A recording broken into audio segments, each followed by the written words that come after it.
क्या मैंने पिछले वीडियो में ऐसा बोला बुराई से लड़ने के लिए बुरा बनना पड़ता है? अब मैं इलाहाबाद की कहानी कुछ दिनों के लिए रोक रहा हूं।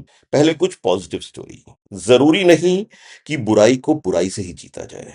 बुराई को अच्छाई से तो जीता ही जा सकता है, लेकिन बुराई को बेवकूफी से भी जीता जा सकता है। उसका एक कहानी मैं आपको सुनाऊंगा। कहानी सुनाने से पहले अपने बारे में मैं एक बात सबको बताना चाहता हूँ। मेरे दिमाग में एक लोचा है, मैं चेहरे याद नहीं कर पाता। मैं चेहरे से ये नहीं याद कर पाता कि मेरी इससे क्या बात हुई, ये कौन है। ऑर्थोपेडिक सर्जन हूँ।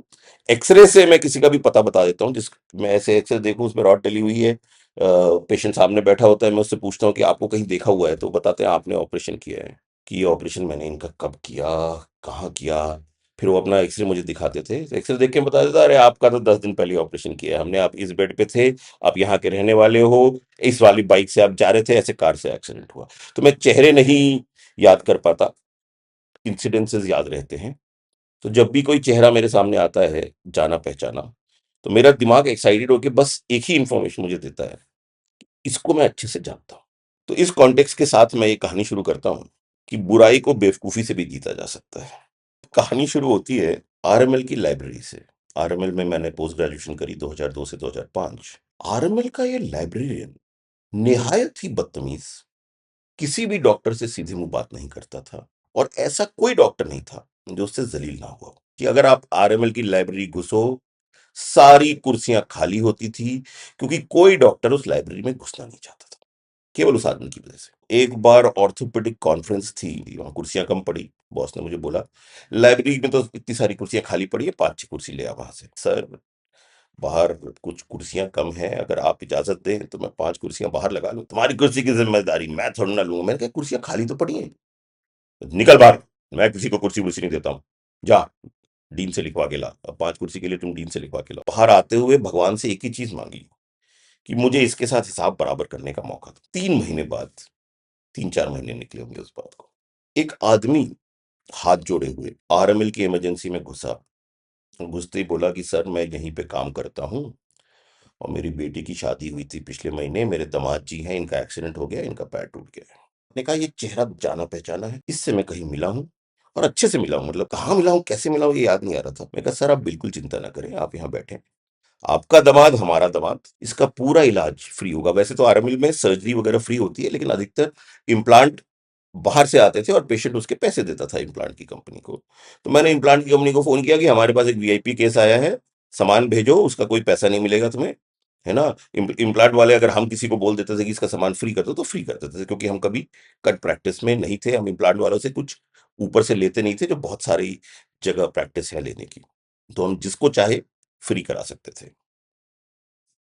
तो जब तक मेरे सीनियर एसआर्स, मैं पीजी था उस समय, जब तक मेरे एसआर्स डिनर करके वापस आए, मैं ओटी तैयार करा चुका था, सारे टेस्ट करा चुका था, और सामान ऑटोक्लेव करा चुका था।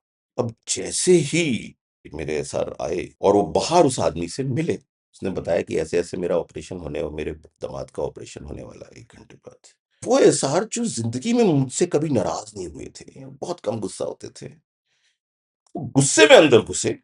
तो बोले, बेवकूफ गधे, तूने ये क्या किया। मैंने कहा क्या किया सर, वो हॉस्पिटल का स्टाफ है, तो मैंने उसके उसके दामाद के लिए सब अरेंज करा दिया। तो तू जानता है वो कौन है। मैं कहा नहीं।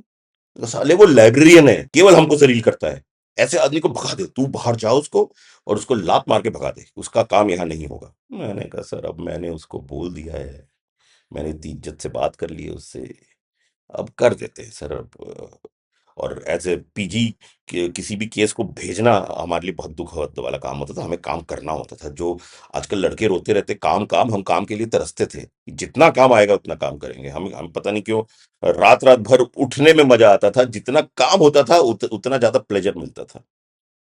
तो पेशेंट को भगाना मुझे कहीं से सही नहीं लगा। हमने पेशेंट को ऑपरेशन थिएटर लेके गए, उसको ऑपरेट किया, अगले दिन वो खड़ा हुआ, और वो 1 महीने बाद जब आया, एकदम फिट फटांग चलता हुआ आया।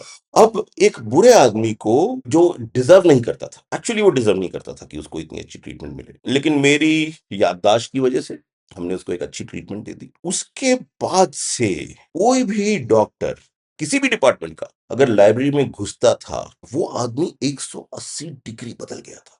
शायद उसके साथ कभी ऐसा हुआ हो कि वो अपने किसी रिलेटिव को किसी डिपार्टमेंट में लेके आया हो, उसके साथ कुछ बुरा हुआ, इसलिए उसके उसके मन में भयानक बिटरनेस थी टुवर्ड्स डॉक्टर्स।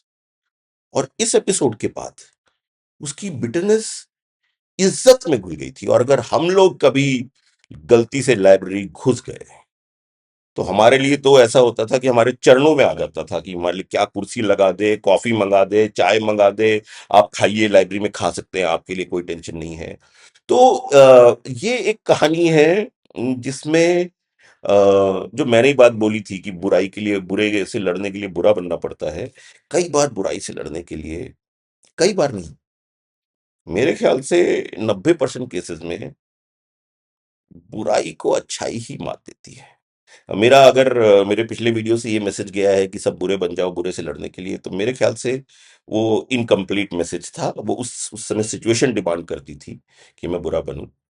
लेकिन सब यंग डॉक्टर्स से, सब बडिंग डॉक्टर से मेरी रिक्वेस्ट होगी कि हमेशा कोशिश करो कि चीजें बिना लड़ाई के हो।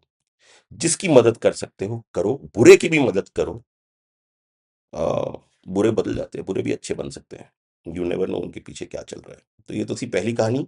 इसके बाद मैं एक और पॉजिटिव कहानी सुनाऊंगा।